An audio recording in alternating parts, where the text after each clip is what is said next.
성경 말씀 보시겠습니다. 사사기 11장 1절에서 3절 말씀입니다. 사사기 11장 1절에서 3절 말씀 봉독하겠습니다. 길르앗 사람 입다는 큰 용사였으니 기생이 길르앗에서 낳은 아들이었고 길르앗의 아내도 그의 아들들을 낳았더라. 그 아내의 아들들이 자라매 입다를 쫓아내며 그에게 이르되 너는 다른 여인의 자식이니 우리 아버지의 집에서 기업을 잇지 못하리라 한지라. 이에 입다가 그의 형제들을 피하여 돔 땅에 거주하며 잡류가 그에게로 모여와서 그와 함께 출입하였더라. 아멘. 말씀에 은혜 받으시길 부탁드립니다.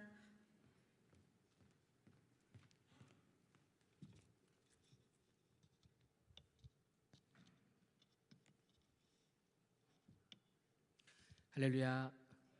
네, 오늘도 우리 오후 예배 오셔서 함께 예배하는 성도들의 가정에 말씀의 복이 가득하시기를 주님의 이름으로 축복합니다. 서로 이렇게 인사할까요? 큰 용사가 되시길 축복합니다.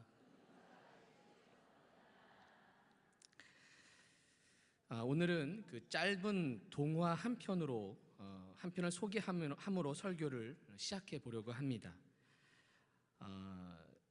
이 동화 이름은 상처 없는 새가 어디 있으랴. 상처 없는 새가 어디 있으랴. 상처를 입은 젊은 독수리들이 벼랑으로 모여들기 시작했다. 날기 시험에서 낙방한 독수리, 짝으로부터 따돌림을 받은 독수리, 윗독수리로부터 할킴당한 독수리. 그들은 이 세상에서 자기들만큼 상처가 심한 독수리는 없을 것이라고들 생각했다. 그들은 사는 것이 죽느니만 못하다는 데 금방 의견이 일치했다. 이때 막루에서 파수를 보고 있던 독수리 중에 영웅이 쏜살같이 내려와서 이들 앞에 섰다.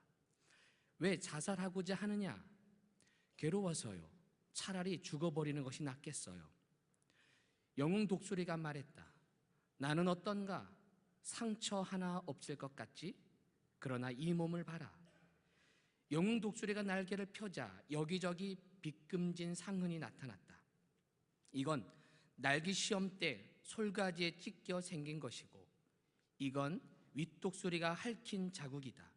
그러나 이것은 겉에 드러난 상처에 불과하다. 마음의 비금 자국은 헤아릴 수도 없다. 영웅 독수리가 조용히 말했다. 일어나 날 잡구나. 상처 없는 새들이란 이 세상에 나자마자 죽은 새들이다. 살아가는 우리 가운데 상처 없는 새가 어디 있으랴. 살아가는 우리 가운데 상처 없는 새가 어디 있으랴. 그렇습니다. 상처 없는 새가 어디 있겠습니까? 그리고 상처 없는 사람이 누가 있겠습니까? 문제는 이것입니다. 단순히 상처를 입은 피해자로 남을 것인가, 아니면 상처 입은 세상의 치유자가 될 것인가? 상처 입은 피해자가 될 것인가? 상처 입은 치유자가 될 것인가? 지난번에 제가 설교할 때 사사기의 숲을 보여드리면서 좀 설명을 해드렸는데, 오늘은 사사기의 나무를 좀 깊이 들어가서 함께 보고자 합니다. 사사들 중에 입다라는 입다 사사의 삶을 연구하면서 우리에게 주시는 메시지를 한번 찾아보고자 합니다. 먼저 이 사사 입다가 등장하게 된 그 시대적 배경을 함께 성경을 보면서 함께 찾아보고자 합니다. 그 전에 제가 질문 하나 해보겠습니다. 여러분, 입다 사사 입다는 몇 번째 사사일까요? 몇 번째 사사일까요? 저를 보시면 답이 안 나옵니다. 성경을 보셔야 되죠. 지난번에 저랑 성경 체크하신 분들은 아시게 될 텐데, 이 입다는 8번째 사사예요. 몇 번째요? 네, 그러면 입다 전에 몇 명의 사사가 있었던 거예요? 똑똑하시네요. 네. 그 전에는 7명의 사사가 있다는 거예요. 즉 7명의 사사가 등장했다는 말은 이런 말로 해석할 수 있겠죠. 이스라엘 백성들이 7번이나 우상을 숭배하고 하나님을 멀리했다는 말이고, 7번 징계를 받았다는 말이고, 또한 7번이나 또 주께 돌아와 회개하고 하나님께 돌아왔다고 해석할 수가 있을 것입니다. 7번씩 용서하시고 또 우상을 섬기지 말라고 또 기회를 주셨다고도 볼 수 있어요. 그런데 또 8번째 사사가 등장하게 돼요. 이 말은 뭐예요? 또 우상을 숭배하며 악을 행한 것이죠. 그런데 이번에는요, 해도 너무합니다. 7번째까지만 해도 악을 행할 때 그냥 아세라 바알들을 섬겼더라, 뭐 요 정도로 성경이 기록하고 있는데, 이번 8번째 사사가 등장할 때는 아주 그 우상이 세트로 등장해요. 세트로. 한번 볼까요? 자, 오늘 읽었는데 아까 자 10장 6절. 자, 읽진 않았네요. 10장 6절을 한번 화면으로 읽어보도록 하겠습니다. 성경도 보셔도 좋아요. 성경 보면서 갈 거니까 성경 찾으셔도 좋고 앞에 보셔도 좋고요. 자, 사사기 10장 6절입니다. 시작. 이스라엘 자손이 다시 여호와의 목전에 악을 행하여 바알들과 아스다롯과 아람의 신들과 시돈의 신들과 모압의 신들과 암몬 자손의 신들과 블레셋 사람들의 신들을 섬기고 여호와를 버리고 그를 섬기지 아니하므로. 여기 등장하는 우상들이 등장하죠. 네, 우리 우상님들이 등장해요. 우상님들. 네, 총 몇 명이 등장해요? 세보세요. 화면 보시고. 몇 명이 등장해요? 7명이 등장해요. 세상 우상들을 다 한 자리로 모이게 한 듯 보여져요. 이것은 무엇을 말해줍니까? 입다가 이 세상의 사사로 등장할 그 시대가 얼마나 영적 타락이 심했는지를 보여주는 것이죠. 네. 7명이 우상을 섬겼으니, 전에는 뭐 한두 명 우상 숭배해서 벌을 받았다면 지금은 완전 수입한 수입종품까지 다 불러 모아가지고 우상을 숭배하는 것을 보게 됩니다. 근데 여기 7 나라들을 잘 보면요, 7 나라를 잘 자세히 보면 원래 하나님께서 이스라엘 백성들을 가나안 땅으로 들어가게 하잖아요. 그래서 가나안 땅에 들어가서 그 가나안 땅을 정복하게 됩니다. 근데 그 정복할 때 하나님이 무슨 말씀하셨냐면, 이미 그 땅을 갈 때 그곳 이방 민족이 있을 것이다. 그러면서 7 나라를 미리 소개해 주세요. 7 나라가 있을 거니까 그걸 다 무찌르고 다 정복하고 우상들 다 진멸하고 거기에 너희들이 그 가나안 땅을 차지하라라고 말씀하시거든요. 그게 신명기 말씀에 나와요. 한번 볼게요. 화면으로. 신명기 7장 1절. 자, 읽어볼게요. 시작. 네, 하나님 여호와께서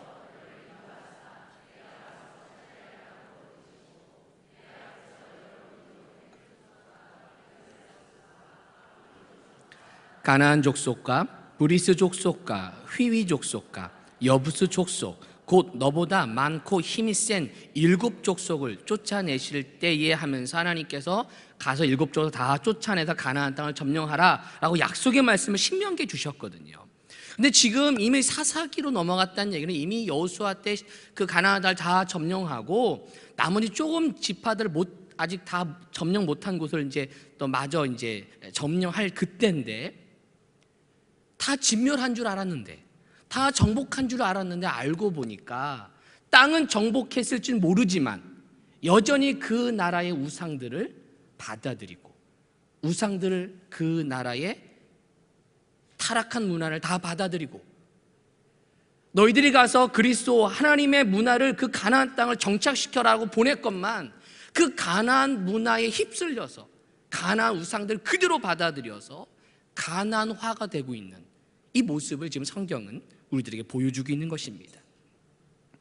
이것을 하나님은 그냥 보고만 있을 수 없었습니다. 그래서 진노하시고 징계하시죠. 자, 7절 8절. 자, 7절 8절. 자, 시작. 여호와께서 이스라엘에게 진노하사 블레셋 사람들의 손과 암몬 자손의 손에 그들을 파심해 그 해에 그들이 요단강 저쪽 길르앗에 있는 아모리 족속의 땅에 있는 모든 이스라엘 자손을 쳤으며 18해 동안 억압하였더라. 이들을 징계하시는데 이방 민족이 18년 동안 그들을 억압합니다. 한글 성경에 보니까 학대하였다라고 번역을 했었어요. 근데 지금 우리 개역개정 되면서 억압하다로 바뀌었고, 공동 번역 보니까 이렇게 말해요. 억압하며 짓밟았다. 예. 우상 숭배한 결과 하나님이 그들 이스라엘 백성을 징계하시는데 억압하고 짓밟히도록 만드셨다는 것이죠. 무서운 징계가 하나님의 있음을 보여주고 있는 것입니다. 우리는 하나님으로부터 좋은 것을 받는 것에는 익숙해요. 그런데 징계받는 것에는 왠지 생소한 일로 여겨집니다. 하나님의 징계가 임하면 나의 잘못을 깨닫는 것에는 오히려 분노합니다. 왜 나를 이렇게 징계하십니까? 이렇게 오히려 하나님의 진노에 내 스스로가 어색해할 때가 있습니다. 그러나 하나님은 이스라엘이 범죄했을 때 그냥 내버려 두지 아니하시고 징계하셨습니다. 왜요? 사랑하셨기 때문에. 진정 사랑하시기 때문에 그들을 그냥 두지 않으신 거예요. 사랑에는 책임이 따르기 때문입니다. 진짜 무서운 벌이 무엇일까요? 내버려 두는 것입니다. 내버려 두는 것.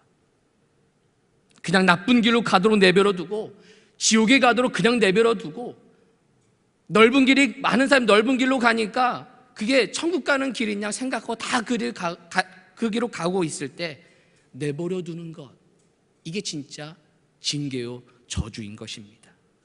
그러나 하나님은 잘못된 길을 갈 때 내버려 두지 아니하시고 징계하시고 깨닫게 하십니다.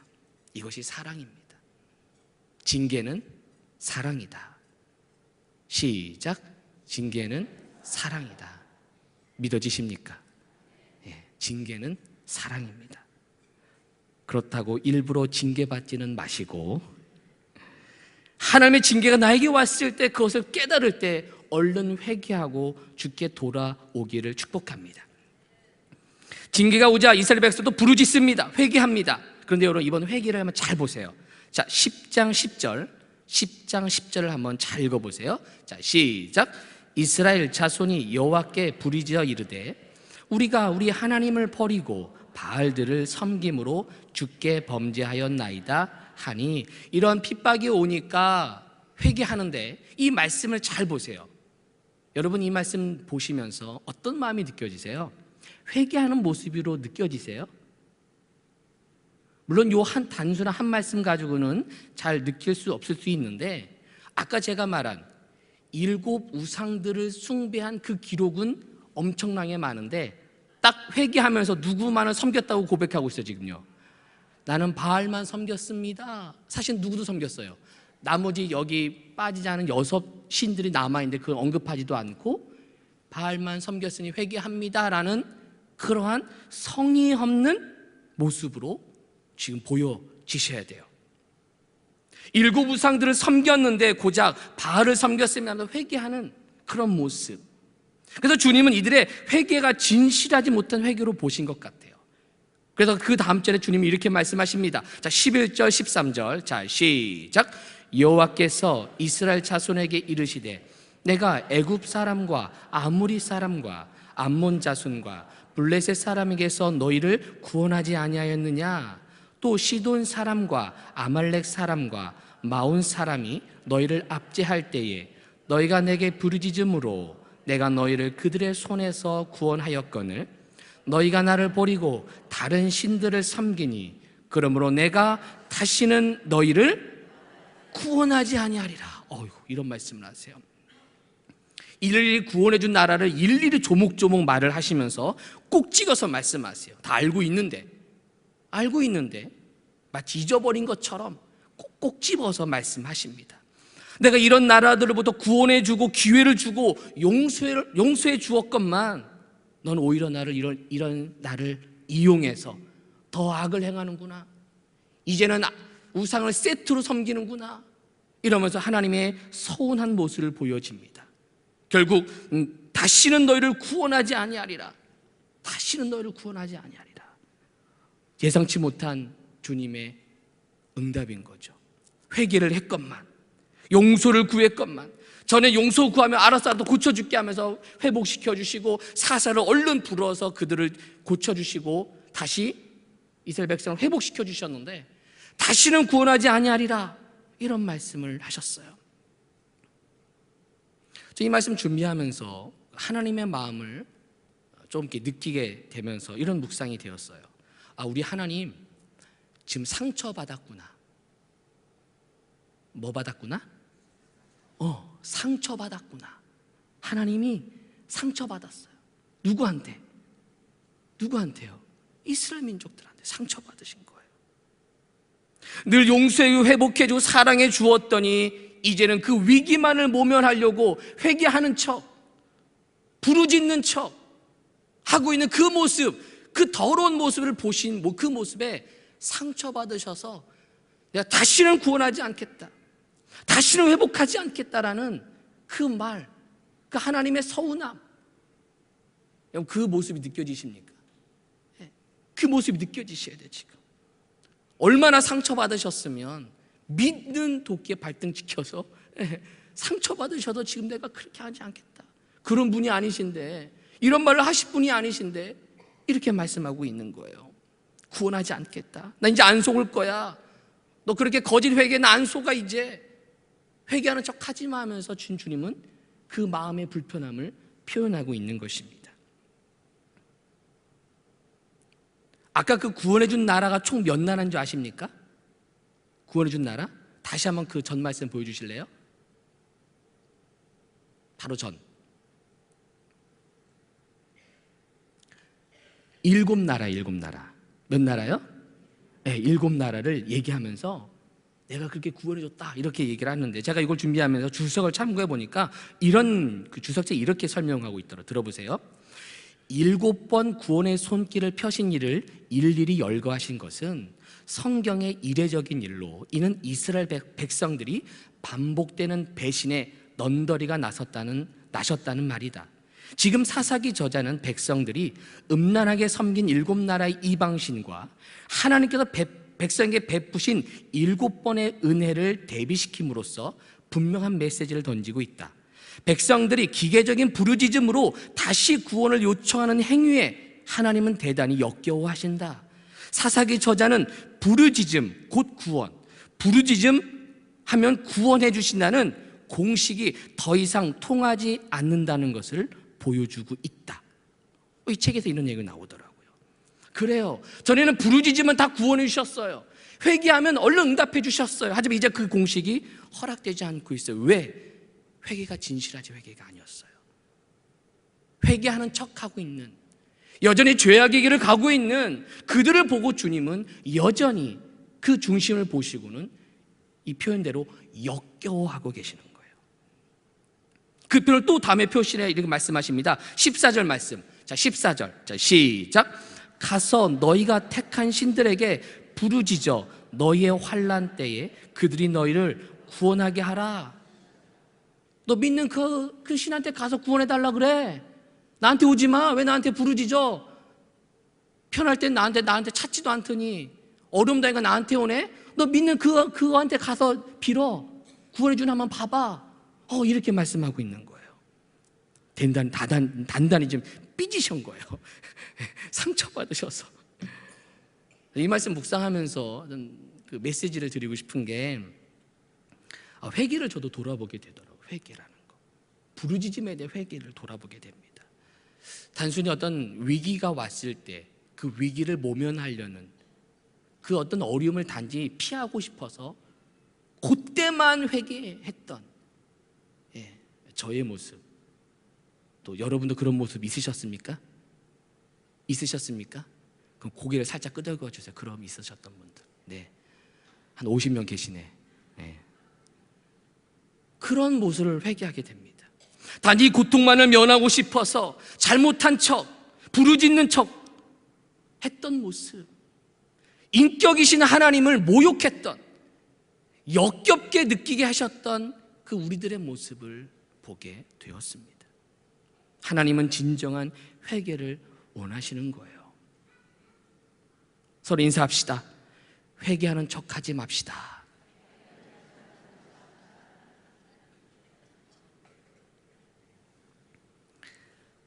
근데 하나님은요, 마음이 약하신 분이에요. 역시. 자, 15절 한번 읽어볼까요? 15절. 자, 시작. 이스라엘 자손이 여호와께 여쭈되 우리가 범죄하였사오니 주께서 보시기에 좋은 대로 우리에게 행하시려니와 오직 주께 구하옵나니 오늘 우리를 건져내옵소서.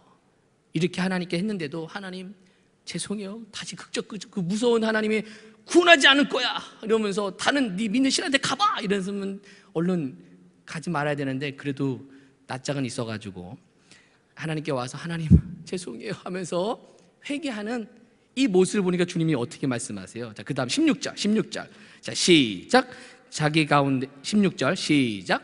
자기 가운데서 이방 신들을 제하여 버리고 여호와를 섬기며 여호와께서 이스라엘의 곤고로 말미암아 마음에 뭐 하셔요?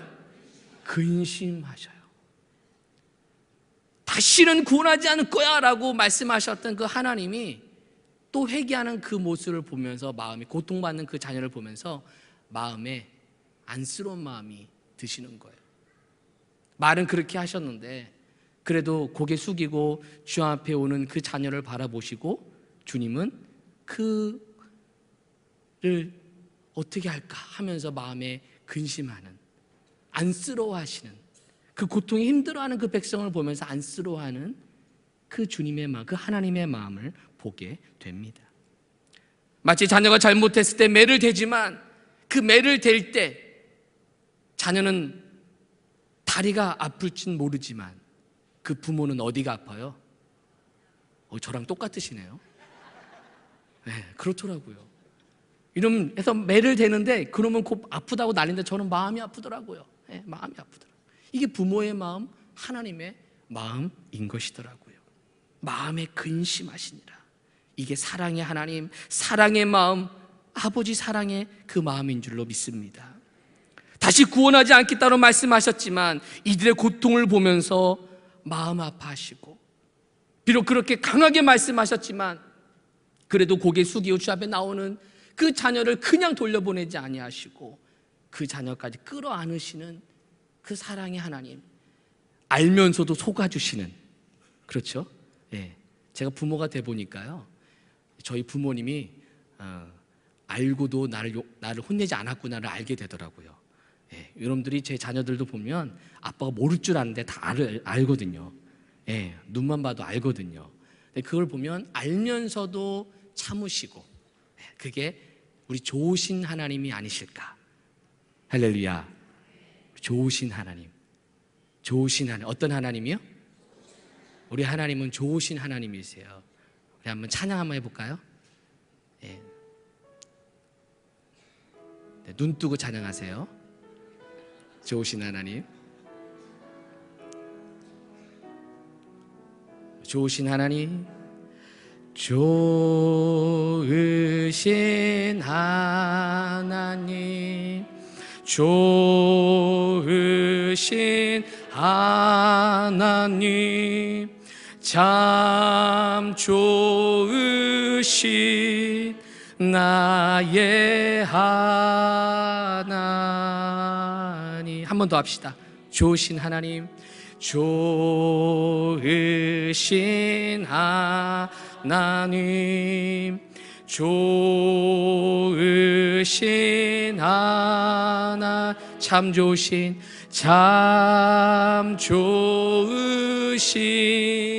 나의 하나님. 아멘. 그 좋으신 하나님. 하나님은 지금 상처받으셨지만, 잘 보세요, 상처받으셨지만 그 상처받음을 그대로 그 백성들에게 상처로 갚지 않고 계세요. 하나님은 상처받으셨어요, 이스라엘 백성들한테. 하지만 그 상처를 그 이스라엘 백성들 그대로 상처로 갚지 아니하시고 상처를 회복하시고 회복하신 다음에 그 이스라엘 백성들의 치료자가 되고 계신 거예요. 이게 하나님의 상처 입은 치료자가 하나님이신 거예요. 상처를 받으셨지만 그 상처를 그대로 이스라엘 백성들에게 화가 임한 것이 아니라, 너 나 이렇게 아프게 했어? 너도 아파봐! 라고 하신 것이 아니라 회복하시고 용서하시고 치유되셔서 치유된 마음으로 그 아픔에 있는 그 이스라엘 백성들을 치료하시는, 상처 입은 치료자가 하나님이신 거예요. 하나님. 여러분, 하나님도 상처받으세요. 여러분만 하나님께 상처받는 거 아니에요. 하나님도 상처받고 계세요. 인사합시다. 하나님께 상처 주지 맙시다. 그 하나님은 그런 상처를 받으셨지만 그 이스라엘 백성들을 치료하시고 회복하시는 하나님 나타나셔서 사사 입다를 불러서 그 이스라엘 백성들을 회복하게 만드십니다. 여러분, 이 하나님의 모습이 어떤 모습으로 나타납니까? 상처 입은 치유자, 그 예수님의 모습으로 나타나신 거예요. 그분이 예수님 역시 상처를 받으신 분이에요. 수많은 이스라엘 백성들에게, 유대인들의 상처를 받습니다. 여러분, 요한복음 큐티하고 계시죠? 바리새인들, 유대인들이 예수님에게 상처를 줍니다. 그들만 주는 게 아니었어요. 제자들도 예수님께 상처를 줍니다. 근데 그 예수님은 그 상처를 다 받으셨어요. 결국 십자가에 달려 돌아가시는, 믿었던 제자들의 한 명이 자신을 배신함으로 말미암아 십자가에 돌아가시는 그런 어마어마한 상처를 받으셨어요. 하지만 그분은 그렇게 끝나신 분이 아니라 다시금 부활하셔서 회복하셔서 우리를 치료하시는 치료자로 오신 줄로 믿습니다. 그게 예수님이에요. 예수님. 상처를 받으셨지만 그를 치료하시는 예수님. 성경에 상처 입은 치료자가 또 등장합니다. 오늘 주인공 입다입니다. 입다. 물론 여러분, 제가 입다를 상처 입은 치유자라는 말을 했지만 그의 성경 전체적 기록을 통해서 보면 그렇게 완벽한 치료자는 아니었어요. 완벽한 사사는 아니었어요. 그런데 그의 출신 배경을 보면 볼수록, 그가 하나님 왜 그를 부르셨는지를 보게 되면 그래도 그를 하나님은 상처 입은 치료자가 되기를 기대하시고 원하시고 어느 정도까지는 그 일을 감당합니다. 한번 그의 삶을 한번 볼까요? 그가 어떤 사람이었는지, 출생의 비밀을 함께 보도록 하겠습니다. 오늘 읽은 말씀인데요, 1절 2절 11장 1절 2절 말씀. 자, 시작. 길르앗 사람 입다는 큰 용사였으니 기생이 길르앗에서 낳은 아들이었고 길르앗의 아내도 그의 아들들을 낳았더라.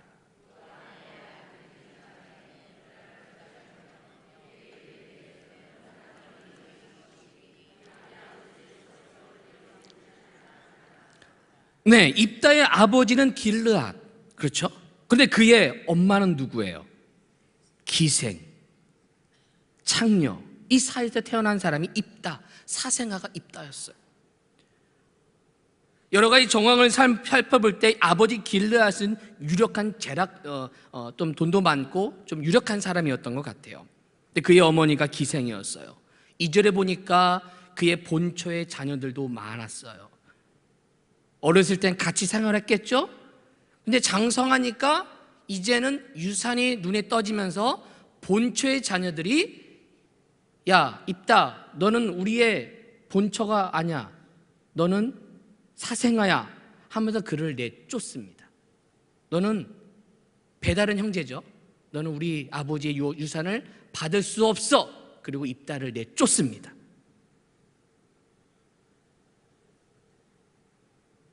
이렇게 입다는 가족으로부터 버림받고 형제로부터 따돌림받아 객지에서 살게 됩니다. 객지에서. 마치 중동판 홍길동, 중동판 임꺽정, 뭐 이러한 그러한 거로 비유하면 될 것 같아요. 그래서 결국 이 돕당이라는 그곳에서 거하게 됩니다. 자, 3절 말씀, 3절. 자, 11장 3절 시작.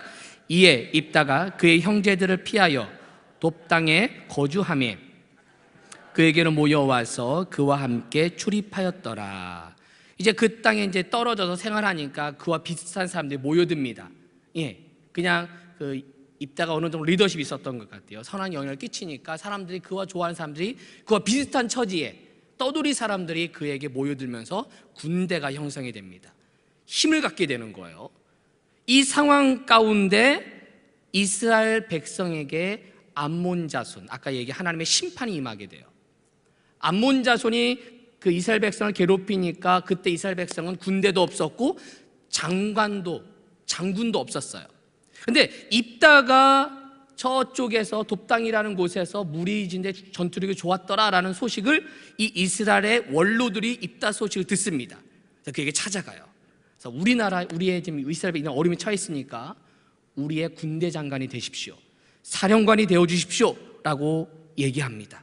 그때 여호와의 영이 입다에게 임하여서 이스라엘을 괴롭히고 핍박했던 이 암몬 자손을 무찌르고 이스라엘 백성의 사사가 되는 이야기가 입다의 스토리입니다. 그의 출생의 비밀을 제가 말씀드렸지만 그는 상처투성의 사람이었어요. 그는 시련의 고통, 형제의 그런 따돌림, 아픔을 늘 가지고 있는 상처투성이의 사람이 입다였습니다. 그런 입다를 하나님은 부르신 거예요. 상처 입은 입다를 하나님이 부르셨어요.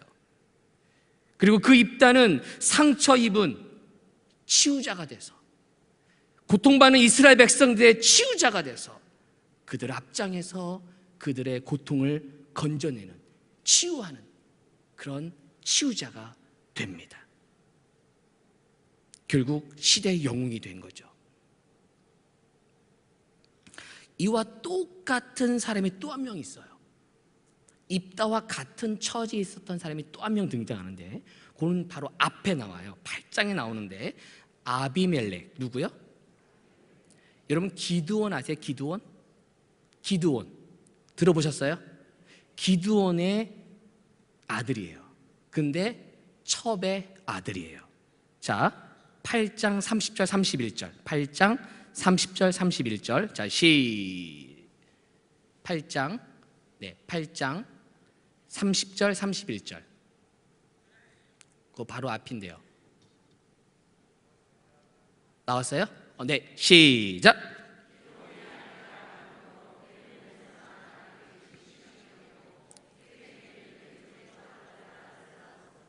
그 이름을 아비멜렉이라 하였더라. 그렇죠? 출신이 여기도 배다른 형제예요. 첩의 아들이 아비멜렉, 비슷하죠. 뿐만 아닙니다. 어떤 그 본처 자식들과 갈등도 해요. 자, 그다음 사사기 9장 2절. 자, 9장 형제간의 갈등도 합니다. 자, 시작. 여룻발의 아들 70명이 다 너희를 다스림이 어느 것이 너에게 나으냐? 또 나는 너희와 고르김을 기억하라 하니. 이게 뭐냐면 기드온이 죽어요. 죽으니까 그의 아들 중에 리더가 나와야 되잖아요. 그러니까 이 아비멜렉이 야 70명의 아들들하고 나랑 선택해. 70명을 섬길래? 나를 섬길래? 이러면서 투표하게 만들어요. 예. 그러면서 이제 작전을 쓰죠. 예. 그러한 형제 간에 갈등하게 만드는 그러한 모습을 보게 됩니다. 차이점이 있어요. 약간 차이점이 있는데 뭐냐면 그 군대를 만들어요. 근데 입다는 자연스럽게 사람들이 모여든 거예요. 입다는 그 비슷한 처지에 그 입다의 좋은 성품을 보고 사람들이 모여듭니다. 그렇게 모여들어서 군대가 형성됐다면 이 아비멜렉은 돈 주고 뽑아요. 돈 주고 볼까요? 자, 9장 4절 자, 9장 4절 시작.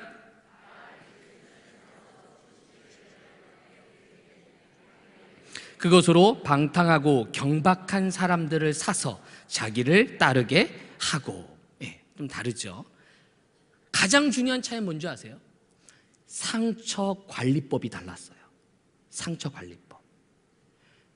아비멜렉은 지금 그 70명의 본초의 자식들과 첩의 이 상처를 얼마나 많이 받았냐면, 바로 자기가 사사가 왕이 딱 되는 순간 70명의 아들을 다 잡을 한 명이 도망가. 요담이라는 아들이 도망가니까 69명의 아들을 바로 머리를 돌에 깨서 다 죽여버려요. 나를 그렇게 아프게 했던 너희들 다 죽어버려라 하면서 그 모든 자식들을 다 죽여버려요. 근데 요담은 한 명이 살아요. 기드온의 이제 가장 이제 그 중심인 그 아들 하나가 사원의 그 요담이 아비멜렉을 저주합니다. 성경에 나오거든요. 어쨌든 그 모든 상처를 받은 사람을 다 죽여버리는 그러한 이 아비멜렉. 그러나 입다는 그렇지 않았어요. 입다는 그런 기록이 없어요. 예. 오히려 물론 뒷부분에 약간 민족, 에브라임 민족과의 싸움에서 에브라임 민족을 많이 죽이긴 하지만 좀 다른 좀 관점이거든요. 자기가 받은 상처가 있었지만 그 상처를 그거를 그들의 자식들을 다 죽이는 일은 하진 않아요. 하지만 아비멜렉은 그 받은 상처를 그대로 죽여버리는, 살인하는 그런 행동을 하게 됩니다. 자, 그러자 9장 5절. 자, 9장 5절 시작. 그의 아버지의 집으로 가서 여룻바알의 아들 곧 자기 형제 70명을 한 바위 위에서 죽였으되 다만 여룻바알의 막내 아들 요담은 스스로 숨었으므로 남으니. 여룻바알은 기드온의 다른 이름이죠. 다른 똑같은 기드온인데 요담만 살아납니다. 결국 이렇게 상처를 상처로 갚은 아비멜렉의 최후가 어떻게 된 줄 아세요? 최후 어떻게 된 줄 아세요? 어떻게 된 줄 아세요? 당연히 죽죠. 궁금하시죠? 네, 한번 볼까요? 그리고 그의 평가를 이렇게 합니다. 자, 56절, 57절. 자, 56절, 57절 시작.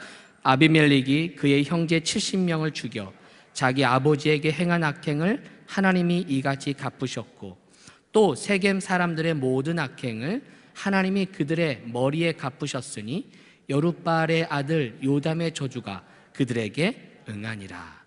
여러분, 아비멜렉이 누구한테 죽는지 아세요? 한 여인이 망대에서 돌을 떨었는데 그 돌에 맞고 죽어요. 치욕이죠.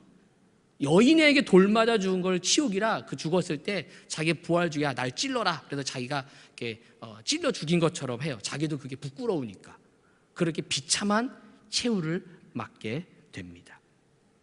상처를 상처로 갚은 이 아비멜렉의 최후는 그렇게 저주받은 인생이 되는데, 하지만 그 상처를 상처로 갚지 않고 그 상처를 민족을 치유하는, 상처 입은 치유자가 된 입다는 하나님이 쓰시는 위대한 용사, 큰 용사, great, 큰 용사가 입다가 된 것이에요.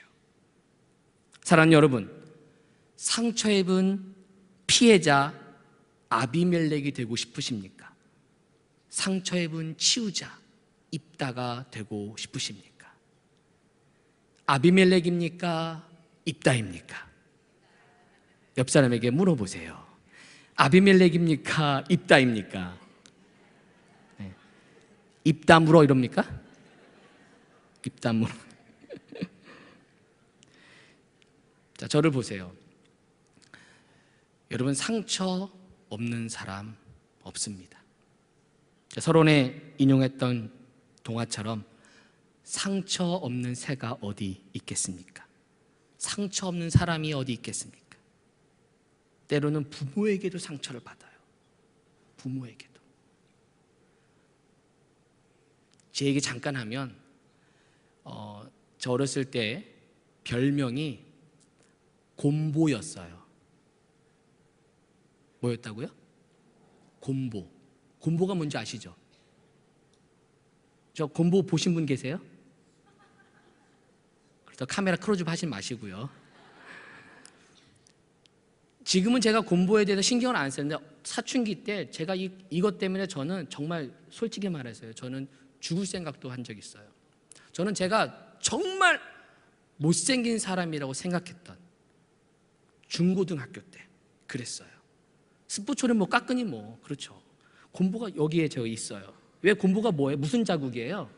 수두 자국이잖아요. 아니 엄마, 애 관리를 어떻게 한 거야? 수두 것은 잘 관리해야지. 제가 얼마나 엄마를 원망했는데요. 날 이렇게 놔둬가지고 이게 뭐냐고 애들이 곰보라고 놀리는데 와, 정말 힘들더라고요. 사춘기 때. 예. 그런 상처들이 있죠. 아마 여기 계신 모든 분들은 그런 나름대로의 상처를 다 가지고 계셔요. 근데 감사한 건 이 자리에 계셨다는 거는, 이미 이 자리에 예배하시는 분들은 이미 그 상처를 치유하시고 이겨내시고 승리한 줄로 믿습니다. 그래서 이 자리에 계시는 거예요. 네. 그럼 난 도전을 드리고 싶어요. 그렇다면 이제 내가 치유받았으니 회복되었으니 어떤 사람이 되겠냐는 거예요. 어떤 사람이 되겠습니까? 나를 치유해 주셨으니 어떤 인생을 살아가겠습니까? 아비멜렉 인생이 되지 말고 상처받았으니 너도 상처받아. 너 나한테 상처 줬어. 너도 한번 그런 상처 받아봐. 그러면서 짓누르고 억압하는 그런 사람이 아니라, 비록 나는 상처받았지만 오히려 내가 회복하고 하나님의 은혜로 체험받아서 이제는 다른 사람을, 상처받은 사람을 치유하는 상처 입은 치유자가 되어야 하지 않을까요? 제가 이 말씀 묵상하면서 갑자기 문득 지난주 생각이 번뜩 났어요. 제가 교인들하고 인사하다 보면요, 친한 교인들하고 인사하다 보면 갑자기 옆에 새 신자가 확 지나갈 때가 있어요. 그래서 저는 인사하다 말고 바로 그 새 신자한테 달려가요. 근데 문득 그 생각이 드는 거예요. 내가 인사하려고 권사님 하다 갑자기 새 신자들 권사님한테 눈을 이쪽 새 신자한테 가면 이 권사님은 뻘쭘하겠죠. 그렇죠. 상처받겠다는 생각이 들더라고요. 그런 분이 계시면 용서해 주세요.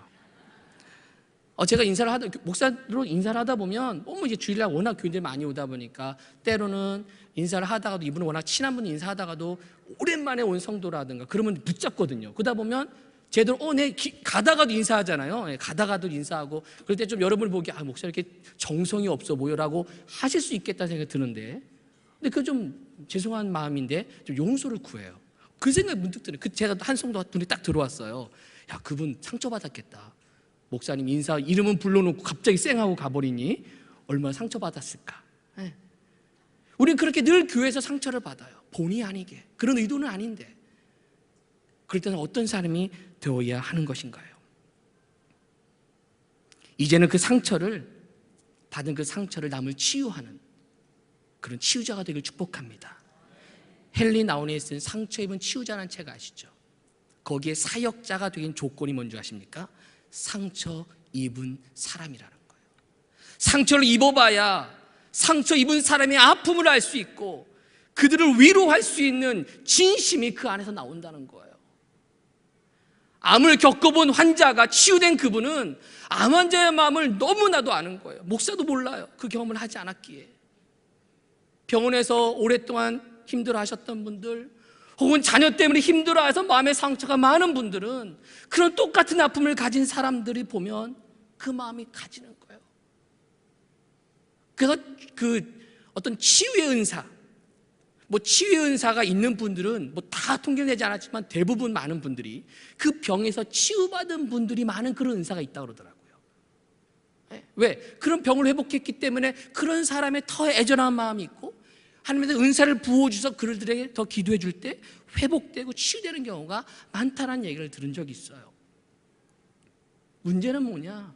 내가 상처를 입었으면 이제는 피해자가 아니라 치유하는 치유자가 되어야 하지 않을까요? 오늘 헌신을 다짐하는 주간 예배 드린 나오미 이 여성교회 회원들, 이 성도님들도 상처 입은 치유자가 되길 축복합니다. 사역하다 보면, 여성교회끼리 하다 보면 상처 받습니다. 그렇게 말하시는 분들이 있어요. 저 앞에서 목사님 이런 상처 받아 여성교회 활동 안 해요. 하지 마세요. 그런 분들이 계세요. 오히려 반대가 됐으면 좋겠어요. 내가 이럴 때 상처 받았으니 내가 그거를 그렇게 하지 않도록 상처받는 사람 내가 위로해 줘야 되겠구나. 이럴 때 내가 상처를 받으니까 저분도 저렇게 상처받겠구나 생각하고 오히려 들어가서 그렇게 되지 않도록 공동체를 만들면 될 거 아니에요? 그렇죠. 네. 여러분 상처받아도 도망가지 말길 축복합니다. 오히려 그 상처를 가지고 교회도 옮기지 마세요. 거기서도 상처가 기다리고 있습니다. 네.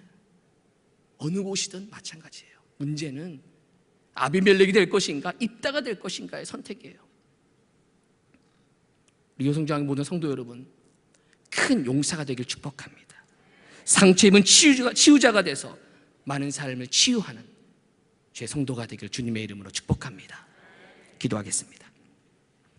하나님, 내가 받은 상처들 주님 앞에 올려드립니다. 나에게 사역자가 되라고, 섬김이가 되라고, 그런 아픈 자를 위로하라고 상처 주신 줄로 믿고 같은 마음으로 예수님처럼 상처 입은 치유자가 되어서 교회를 섬기고 성도들 섬기는 주의 일꾼 되게 하여 주옵소서. 특별히 나오미 이 여선교 회원들 그런 마음으로 우리 교회의 치유자들 다 되어서 우리 교회 사랑받는 그리고 많은 사람의 모범이 되는 선교회가 될 수 있도록 축복하여 주옵소서. 예수님의 이름으로 기도합니다. 아멘.